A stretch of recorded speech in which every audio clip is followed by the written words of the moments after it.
with Anthony Bourdain. He was somebody that made constant, kind of hacky, really, jokes about suicide. It was like, oh, I got a bad burger at, Johnny Rockets. I'm going to go look for a weight-supporting beam. He was constantly making jokes about suicide. Which is how he actually ended up doing it. Yeah, my understanding is that it was a doorknob. I don't know. He hung himself, just to put a fine point on it. Perhaps not on a beam, but that's the way he took his own life. Yeah. So you could say, oh, well, maybe these weren't jokes. I think that he was very, very lonely, and I think he was trying to figure things out. And I think that he was my knowledge of him is that he was trying to get better. He had seen a doctor briefly.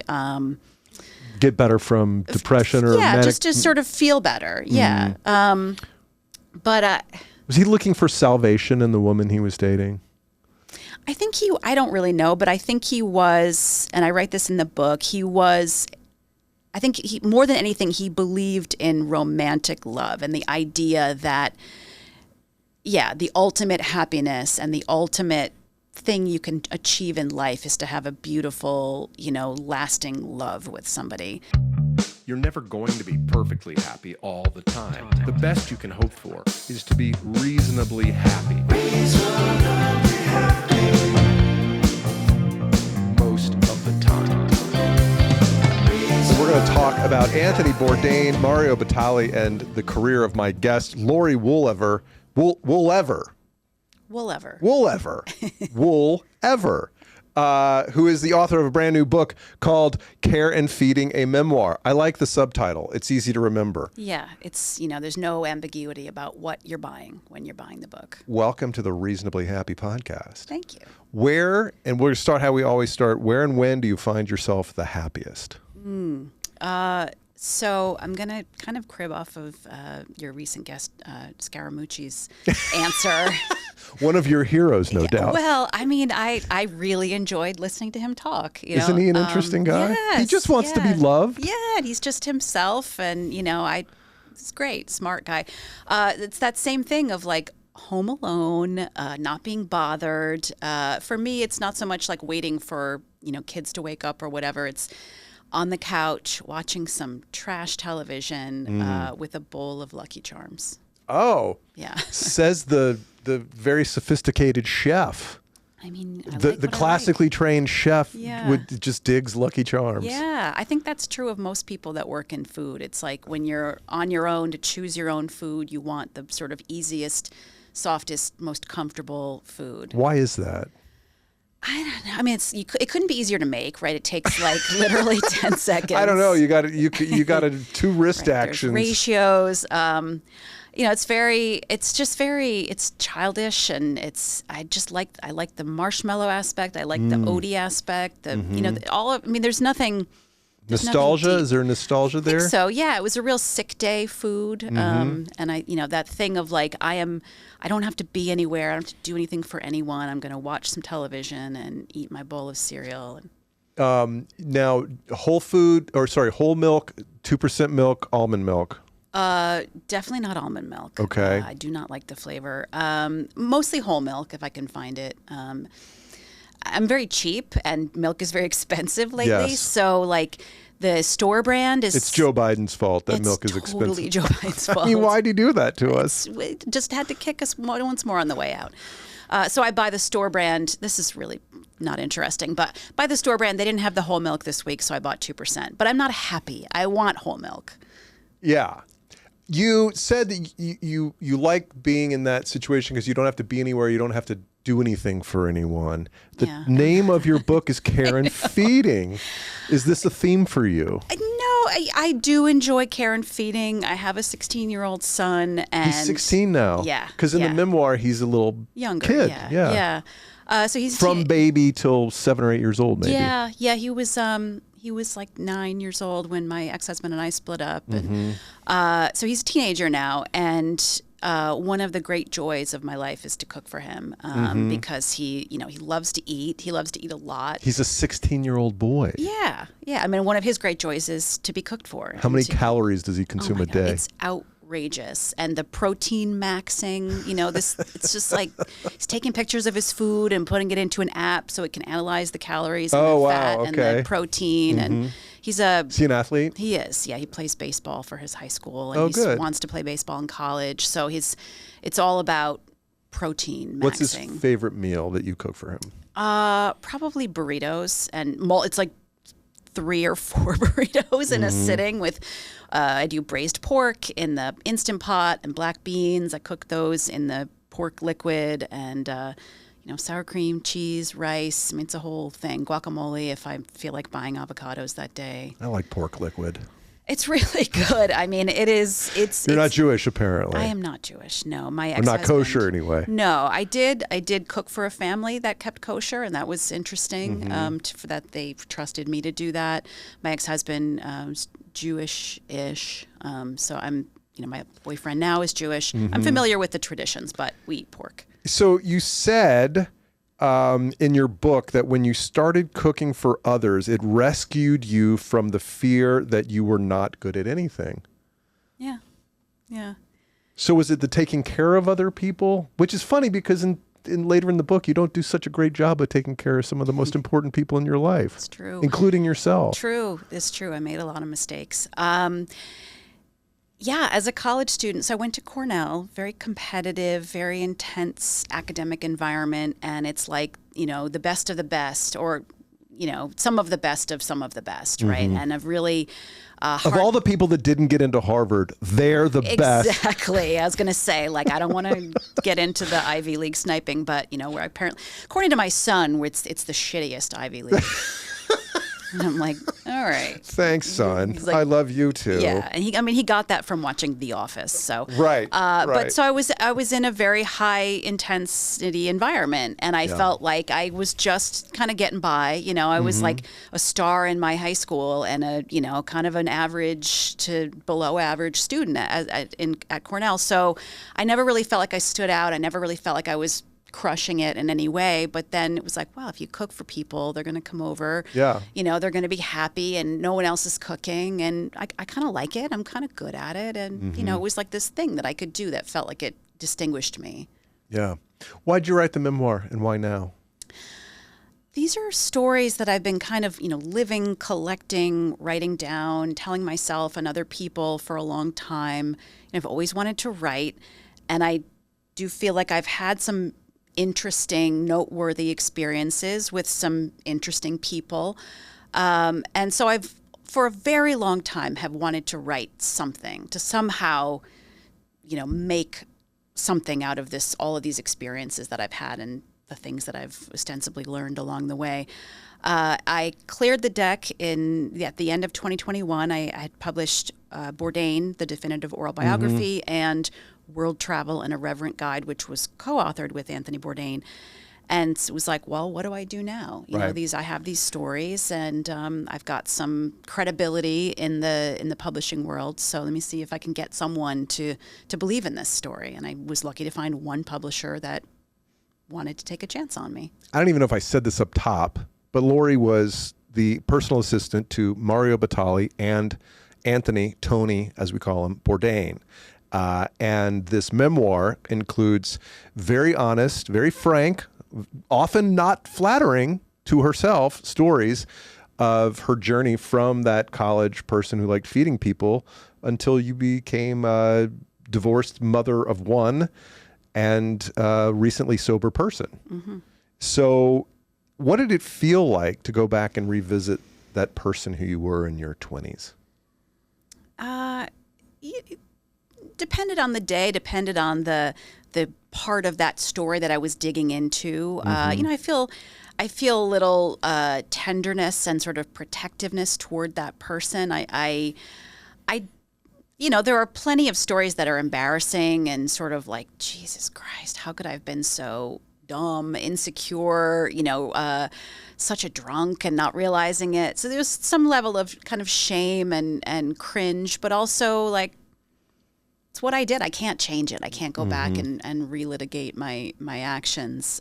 So it was a complex range of emotions that I've mostly forgotten now. I think it's like childbirth, or I don't know, being really sick, or any kind of like thing that's like very hard to go through. Now that I've written the book, I'm like, oh yeah, it doesn't stick with me like the pain of having sort of excavated all that stuff. Now that it's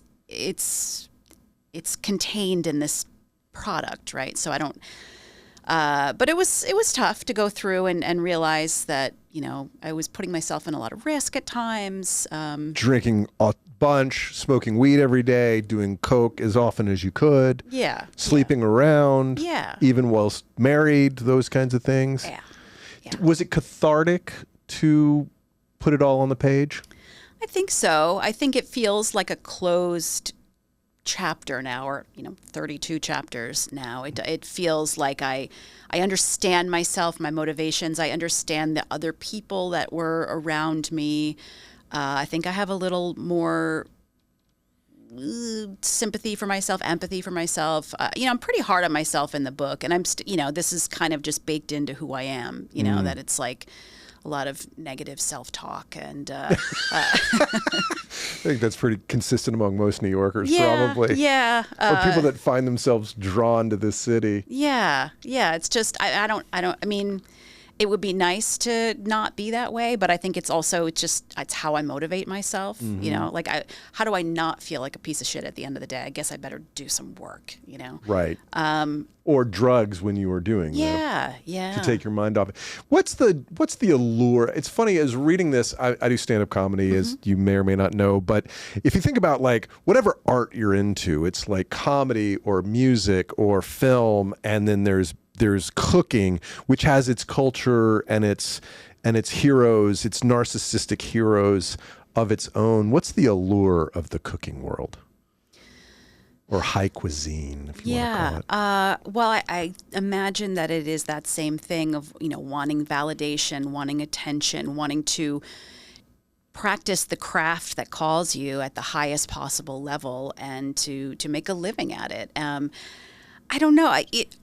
When I got into cooking school, I think I was about 30 minutes in, and I was like, oh shit, I think I'm in the wrong place. As many people feel in law school when they end up there. Yeah. It was just like, oh, I thought this was one thing, and like this is really hard, and this is really. What did you think it was going to be? I read about it a little bit in the book, where I just had this very fuzzy notion of you can make some money, and New York is the place to be. There's so many restaurants, and I loved cooking in a recreational way. And I thought, well, this is like cooking the way I want to. It's going to be fun. It's going to be a party, and it's going to listen to music and hang out. And I mean, I think I was willfully ignorant, because I think if I really had dug into what it is to be a restaurant cook, I probably wouldn't have had the guts to actually go to cooking school. The first thing your instructor does is Semimilitaristic, which is like, it's almost surgical, where you wash your hands, you lay your knives out like this. They have to be this sharp. You do it in a certain way. It is ordered. It is not artistic. Just do it however the way you want to do it. No, it's very much like, you can, in 10 or 20 years, when you own your own place or you're in charge, maybe you can get creative. But like for now, like we're going to teach you how to hold the potato and how to hold the peeler and how to remove the skin with the peeler.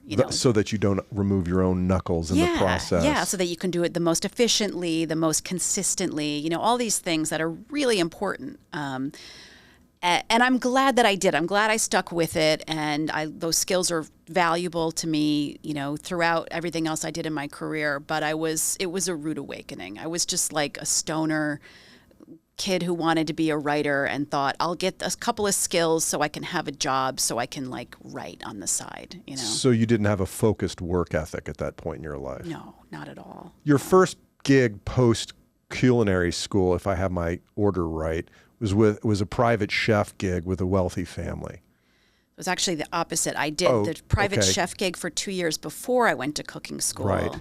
But they wanted someone who had minimal skills, because they wanted just like a robot to make steamed vegetables, which I could do. Right. So I have to admit, I found you airing the dirty laundry of this private family to be a little unfair. Should I have my housekeeper sign an NDA when I get home based on how many bottles of wine she may or may not find in our recycling bin every day? I mean, it's probably not a bad idea. I'm surprised that they didn't have me sign an NDA. I will say that I also, and this was true throughout the book, I was careful to blur the details about people. So, you're not going to go and look up these people by the name that they go by in the book. You could probably hunt them down with a private investigator. Well, sure. I mean, but you didn't publicly shame a specific family, but they know who they are. They probably know who they are. Yeah. I don't, I mean, yeah. It's true. And that's the risk you take when you're writing a book like this. Is there are real people involved, and so I tried to do it as ethically as possible. But is it ethical to share those kinds of dirty details? And not that you were calling them murderers or cheats or liars, and you did convey that they were kind to you in many circumstances. But is it ethical to air the dirty laundry of people who don't suspect that their dirty laundry is going to be aired? Mario Batali, Tony Bourdain are public figures by the time you come into their lives. They should expect a little bit of that. Private employers, not so much.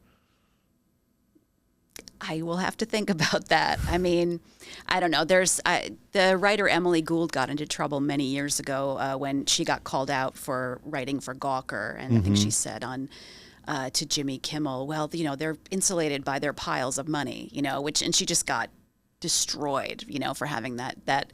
So, that's my first sort of defensive response to you is like, well, they're billionaires, who cares? So their feelings don't matter. Their feelings don't matter. They're subhuman because they're ultra wealthy. No, obviously I don't truly believe that. But I also feel like, well, I don't know. I don't have a great defense for myself. You're the first person to bring this up. Well, I know a lot. I suppose I am a high net worth person. I don't have a ton of personal employees, but we've had nannies and housekeepers over the year. I'd be highly disappointed if somebody we trusted to come into our house, aired our dirty laundry. Not that we're anybody, and we have lots of friends who are much higher profile people than we are, who probably do take, much greater. There probably are many legal documents that float in between them and any hires. Yeah. I'm guessing that the people that I used to work for probably have changed their strategies in the intervening 30 years. After that, Laurie was here for a while. I don't know. What did Mario Batali see in you before, when you came on staff for him? That's a really good question. I'm guessing that it was a combination of eagerness. I didn't negotiate for a single dollar more than he offered me, which was a pretty lwball offer. Agreeableness. Yeah, agreeableness. I had an education. I was able to, he asked me who I had been reading, and I rattled off a couple of names that I think were appealing to him. Like cooking authors? Yeah. So Ruth Reichel, who had just written a really good review of his restaurant, and MFK Fisher, who's kind of the gold standard name to drop if you want to seem like you're, smart about food stuff. Had Bill Buford's book come out yet at that point? No, Bill hadn't come into the picture yet.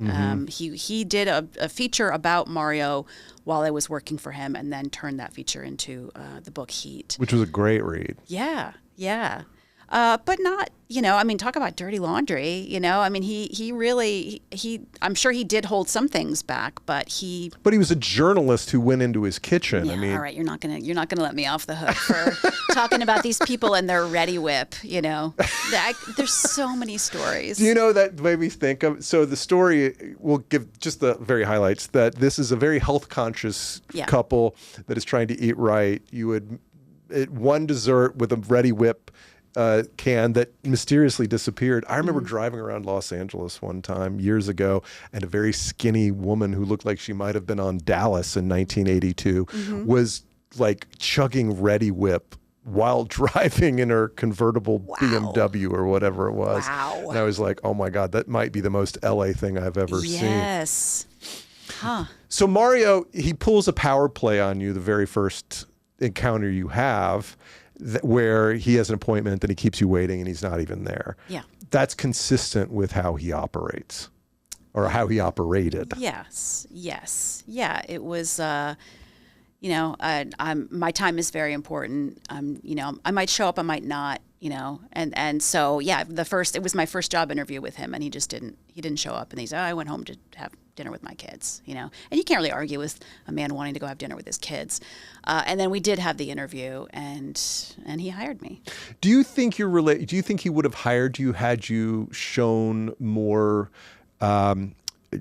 grit or fortitude in that initial, and you're what, 24 at the 24, time? Yeah. I mean, and he's 40 and very well established, something like that at this point. He's a celebrity, he's a rock star in the cooking world. Do you think he would have hired you had you pushed back a little bit on him? Maybe, but maybe not. That what I observed from my time working with him is that it was people who went along, people who enabled him, people who didn't push back, who were not obstructionists. I think that was a big term that got thrown around. Don't be an obstructionist. And the opposite of enabler. Yeah. So I think if I had given any kind of attitude, if I had shown any sort of irritation or whatever about the fact that he just blew off the first interview, that might have been the end of it for me. Right. What's the best part of Mario Batali? Really, at his best, he could be so much fun and so fucking funny.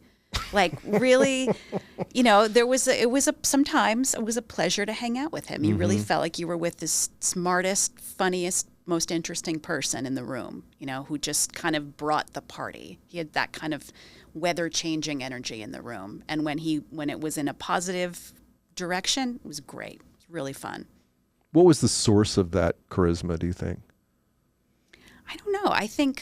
It's far be it for me to diagnose the guy, but I think there's probably a core insecurity and a unhappiness with himself and an overcompensating. I mean, he's a smart guy, like that, inherently just very, very smart and able to retain huge amounts of information and regurgitate it very quickly. I think that he, whatever thing he was lacking as an adolescent, as a teen, as a young man, he worked very, very hard to try and, compensate for it in other ways by being the most fun, the most, the smartest, the most, he's got the drugs, he's got the money, whatever it is, he was like, and to be clear, like I did not see him do drugs. I don't want to, I'm talking about, stories he would tell about his high school, college, post-college life. But, yeah, I think there's probably some level of overcompensating for whatever.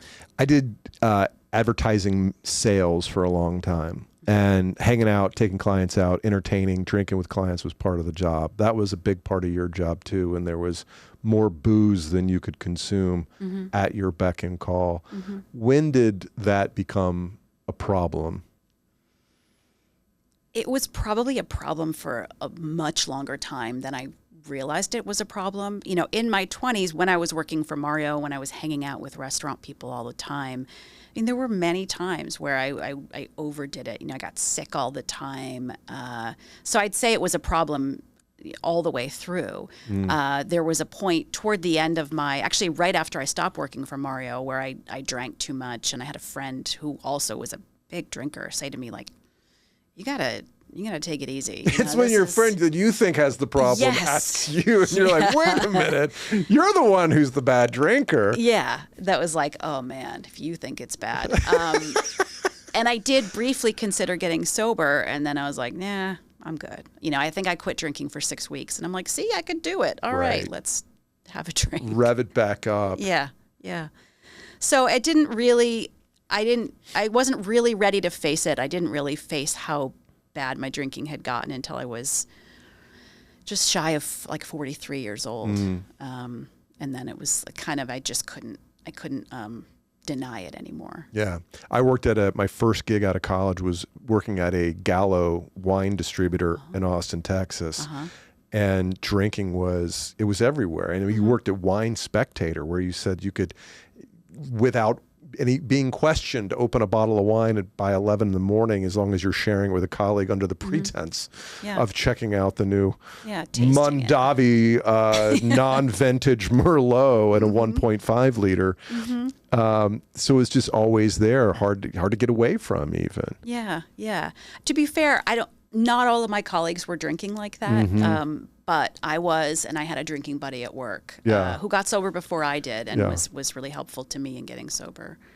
So we would just always be drinking. And then he would go out to a bar for lunch. And then oh God, I mean, that the details of that guy, I'm just like, I've got a hangover just reading about it. When did you meet Tony Bourdain? I first met him in 2002. Mario actually introduced us because I had given notice at my job with Mario, and they met. And Tony was looking for somebody to help him with his first cookbook. And so Mario recommended me, and he hired me to work with him on his book. And then a number of years went by after the book came out, and then I became his assistant in 2009. And what were your duties for him? It was admin, handling the calendar, the scheduling, talking to everybody so that he didn't have to, just doing a lot of coordinating between all of his different professional worlds. And you said 2009 you started that? 2009, yeah. So he went to CNN, or did he start at CNN? I can't remember. So he started at I don't know, New York Times Television, and then moved to the Food Network, and then was with the Travel Channel. So when I came in 2009, he was still with Travel Channel and had a few more years there. And so Kitchen Confidential came out in what, like 2002? 2000. Okay. Yeah. So that had been, a long time already that it had been out in the world. When you read that book initially, what did you think?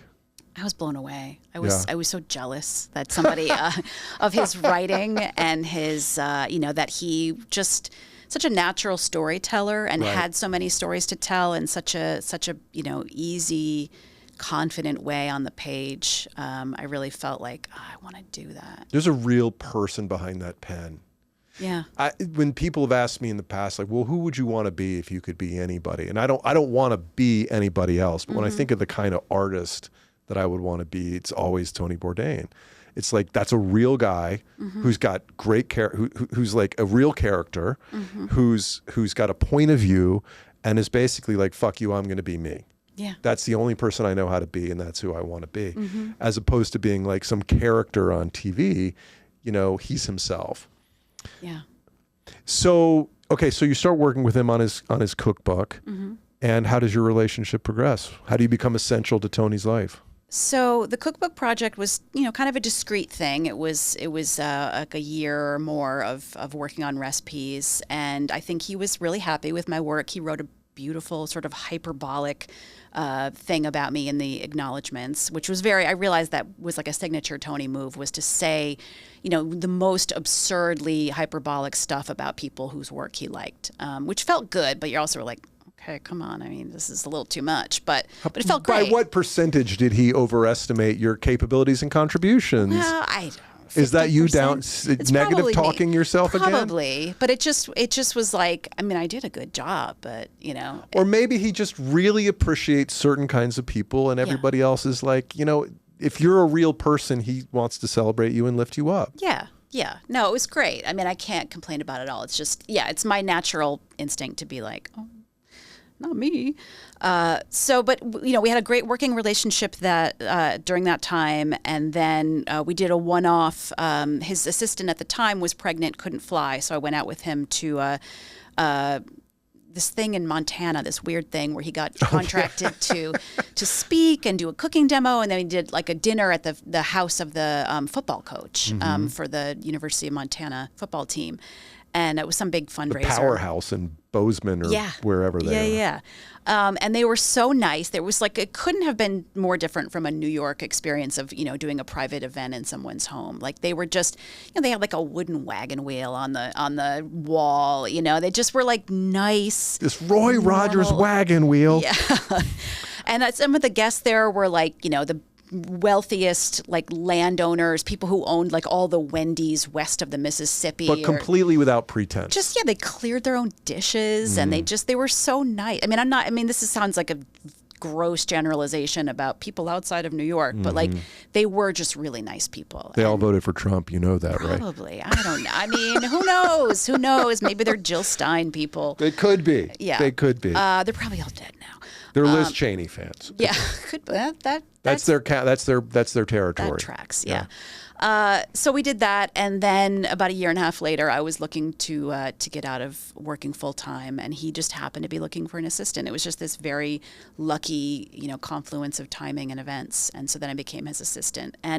But we mostly communicated by email and text because he was so busy traveling all the time, all over the world, all the time. The world. Yeah. It's interesting. You wrote something. You didn't realize how tiring it was to be him. You just saw the power.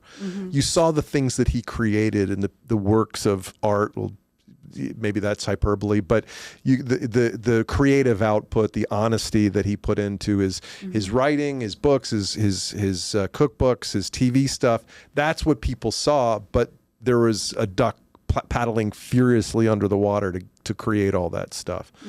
What was driving him, do you think?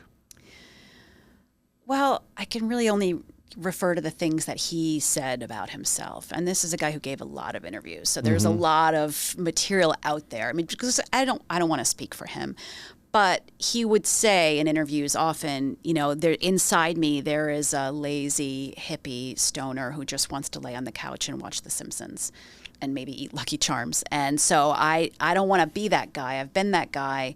And if I don't stay super busy all the time, I fear that I'm going to become that guy. He's outrunning the heroin addict that he was in the 80s. Yeah. And it wasn't like he was sober. I mean, there's this sort of misconception that he kicked heroin and he was a sober guy. He drank on every episode of his TV show. Yeah, he wasn't. In the spirit of local, celebrations. Yeah. So, but I think he was afraid. I think he wanted, and again, I don't think I'm breaking any news here. There was always this fear that like it was all going to go away. Right. Someone said to him early on when he got successful and famous, you've always got to be promoting, it's like always be closing. So he just never Can you imagine how much worse it is today than it was even 10 years ago? Yeah. I mean, in terms of having to just be constantly, he was still of an era where he didn't really self-promote. I mean, I don't know if he would have gotten forced into it, but as far as, he ran his own socials and he would only promote if there was like a contractual obligation. And then he kind of would have somebody else, do that. Like if he had to promote his whiskey brand or whatever. But for the most part, he was like, it's embarrassing to say I've got a new book or, let the network do that. Yeah. Well, it's funny. It's sometimes it's easier to promote other people's product than it is to promote your own because there's this sense of well-mannered people don't talk about themselves. Right. And he had that. He had this sort of upper middle class kind of propriety. That he was raised in an upper middle class family in New Jersey. He went to private school. There was a sense of all of that. He just like smacking the New York Dolls. That's right. Different. I mean, you sort of rebel against whatever it is your parents want for you, I guess. So it's interesting to read about his death without remembering exactly how it happened because we all have in mind sort of what happened. And then you go, wait a minute, this is really what went down. And as you write in the book, or as you present it in the book, this is my interpretation of what you write in the book, that he took his own life after a heartbreak from this woman he was dating with whom he was absolutely infatuated. Yeah. And it seems to me like, was that really it? Or were there signs of depression all along that indicated that maybe he was inclined to take his own life? I mean, this is the great mystery, right? And this is something I've thought about a lot. I mean, it's true. Healthy, stable people don't necessarily take their own lives after a simple heartbreak, right? There are a lot of other people have gone through breakups and have enough structure there to survive that. And so I guess the conclusion that I've come to is he didn't have that structure there in his internal whatever it was. He didn't have the fortitude to survive it. I think he just didn't. I don't know. There's a million ways to look at it. You know, he was somebody that made constant, you know, kind of hacky, really, jokes about suicide. You know, it was like, oh, I got a bad burger at, you know, Johnny Rockets. I'm going to go look for a weight-supporting beam. You know, he was constantly making jokes about suicide. Which is how he actually ended up doing it. Yeah, I mean, my understanding is that it was a doorknob. I don't know. He hung himself, just to put a fine point on it. Perhaps not on a beam, but that's the way he took his own life. Yeah. So you could say, oh, well, you know, maybe these weren't jokes. Yeah, you know, I think that he was very, very lonely, and I think he was trying to figure things out. And I think that he was my knowledge of him is that he was trying to get better. You know, he had seen a doctor briefly. Get better from depression or manic? Just to sort of feel better. Yeah. But was he looking for salvation in the woman he was dating? I think I don't really know, but I think he was, and I write this in the book, I think more than anything, he believed in romantic love and the idea that, the ultimate happiness and the ultimate thing you can achieve in life is to have a beautiful, you know, lasting love with somebody. But not lasting in the sense that it's like a slow burn. It's got to be like this crazy, passionate love affair, like all the time. Right. Yeah. And it seems like you have that in common with him in some way that, like, and maybe this is part, I mean, maybe all of us do when we're younger, that we have this idealized vision of romantic love, that it's going to be passion and wonderful. And as you get older, you're like, that really doesn't last. That fuel burns off quickly, and you got to find some other way to sustain this in a reasonably happy way to be able to find pleasure in the Lucky Charms of the world. Yeah, I mean, I didn't want to go too heavy on the parallels in the book because... I pointed that out, not you. Yeah, and just to be clear, like, this is not a book about Tony, you know? I mean, this is about me, but I worked for him. He was part of my life. And I saw how he was living, and I saw how he was animated by this, you know, passionate, obsessive, romantic love. And I was like, that seems pretty good. I want that too, you know? And I was pursuing it very wrongheadedly outside of my marriage. Yes. And it didn't, you know, it doesn't, you're right, it doesn't last. And it doesn't end well. To the point where your ex-husband, on whom you stepped out while you had a young child at home, called you evil and a terrible person. Has he forgiven you all these years later? And have you forgiven yourself? I don't know if he has forgiven me. We haven't had that conversation. I will say that we have always been able to effectively co-parent our son. And in the last couple of years, our relationship has definitely thawed out. And I think we can get along. We can spend, you know, a little bit of time together. We can have, you know, we can have small talk and catch up, and I can ask him about his million cousins and different people in his life, and we can sort of do that. I don't know. You know, as part of my sort of 12-step process, there's a point at which I will address it with him head on, but I'm not there yet. Really? Yeah. And you started that a decade ago, didn't you? Yeah, I've been well, it's not a decade ago. It's I quit drinking in 2017, and I got what I would consider sober at the end of 2018. So okay. So that's when you quit the weed too. Yeah. And so you restarted the clock on your sobriety. Yeah. And I've been very slow with the 12. I mean, I'm on like step 8, you know, so I'm getting there. And some of it is like, you know, I don't want to make amends. I don't want to, you know, I mean, I want to, but I'm not. It's going to feel hard and weird. You said you were making an attempt to lead a more honest life. Yeah. Have you made progress on that? Oh, definitely. Yeah. I mean, I don't have things to lie about anymore. You know, I'm not behaving in a way where I've got to be lying all the time. Right. You know, I'm in a like monogamous relationship, and I, you know, we're honest with each other, and I'm just not doing those things anymore. Is that boring but light? It's not. I mean, it's boring in like the most positive way that boring can be. You know, it's like safe and predictable in a way that I used to think was like, why would I want that? And now it's like, it's good. You know, safe and predictable feels great right now to me. Yeah.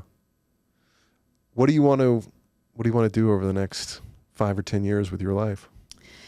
Well, I want to keep writing books. You know, the great hope is that I can continue to support myself in this way and not have to go and like get a job, which I haven't had to do. But I'll, you know, I will say, like, it's not a financial windfall to write a book. No, you know. Not. Well, luckily you're making tens of thousands of dollars for your appearance on this podcast today. Yes, so, I'll pick because up my podcasting is highly lucrative. Yeah. Well, for some people it is. I mean, that's for like 200 people. Yeah, I mean, out of 5 million podcasters. Yeah, it's like, you know, writing books is not a path to financial glory. Neither is podcasting. But then there are enough people that are doing it that it's like, well, maybe me. You know. Yeah, I am going to keep writing books. I'm co-authoring a book. I'm pitching, you know, ideas. I'm starting to dig into some research on a new book. So I'm hoping to continue to do that. I have a podcast that costs me money to make, but I'll keep doing that. And, you know, just doing this kind of work, writing and talking and being creative and hopefully, you know, being able to pay my rent. What are your favorite works of art about cooking and the chef life? I really like The Bear. I mean, if you consider television a work of art. Yeah, well, The Bear is a really artfully done show. Yeah. I mean, it's not perfect. What's not perfect about The Bear? Well, season 3, I think people had a lot of valid criticisms in terms of its pacing, in terms of its kind of meandering quality. There's been some speculation that they meant to end the series with season 3, but then they got money to do season 4, so they had to kind of pump the brakes and do a lot of, you know, dream slow down the character development a little bit. I mean, I don't know if that's true or not, but I think, you know, it is as close to perfect as any television show about cooking and restaurants has because gotten. it's cinema verite and how it represents the kitchen. Yeah. I mean, to an extent, there are still things where it's like, well, even that shitty kitchen in the first iteration of the restaurant, The Bear, was like pretty big. You know, there were like a lot of people working in that kitchen for what they were putting out. You know, for roast beef sandwiches. Yeah. And I think in seasons 2 and 3, it got, you know, the verite part slipped away a little bit. But it's like, you want to make things entertaining. You want to make them beautiful, you know, whatever. You need to, let's not, you know, sacrifice narrative quality for the absolute verite. But yeah, I think The Bear is great and, you know, great writing and performances, et cetera, et cetera. Books we haven't discussed? So there's another book that came out right at the same time as mine, or actually that came out a couple weeks later, called Cellar Rat. That, man, if you want to talk about dirty laundry, I mean, this, oh yeah, yeah. What's it about? It's a woman's perspective working in restaurants, more kind of front of the house. You know, she was a waiter, she was a sommelier, she was a cook a little bit. It's some of the same stuff. You know, it's just the sort of the exhilaration and the, you know, what's so attractive about the business, and then also sort of the toxic underbelly of it. She names names. I mean, people catch strays. Like, and I feel like I'm throwing her under the bus to get myself off the hook for my whipped cream story. But like, of all the sins you confess to in the book, you get a pass for the one that I hung you on the hook for. But yeah, so that's a great book. There's another one called Our Lady of Perpetual Hunger by Lisa Donovan that came out during the pandemic. Sounds like a Catholic book. Well, it's not though, but it's also her journey through kitchens and, you know, being a parent, and it's just, I mean, there's so many of these books and they're all different and they're all beautiful in their own ways. Lisa Donovan is an extraordinary writer, so I definitely would check that one out. What is the name of your podcast, please, so we can put it in the show notes? It's called Carb Face for Radio. Carb Face for Radio.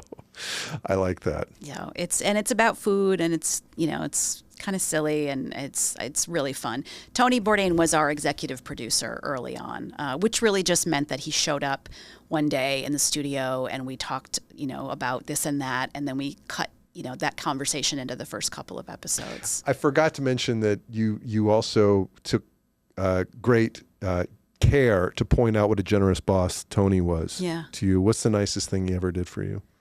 Oh man, for a number of years, I got to go on a trip. I got to go on a shoot. He said, pick any location for the season and I'll pay for your business class flight, and you stay in the same fancy hotel that I stay in, and you can just hang out and you can pitch magazine stories, from wherever we are. Don't write about the show, but write about some other aspect of what's going on. So that's really appealing to an editor of a magazine. They don't want to pay for you to go to Hong Kong, but they'll definitely take your story.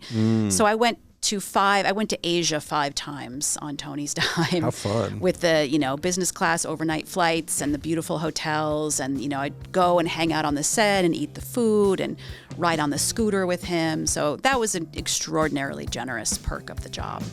Yeah, you honored him quite well in that book, and I enjoyed the read. Laurie Woolever's Care and Feeding, a Memoir. Thanks so much for joining us. Absolutely. Thank you.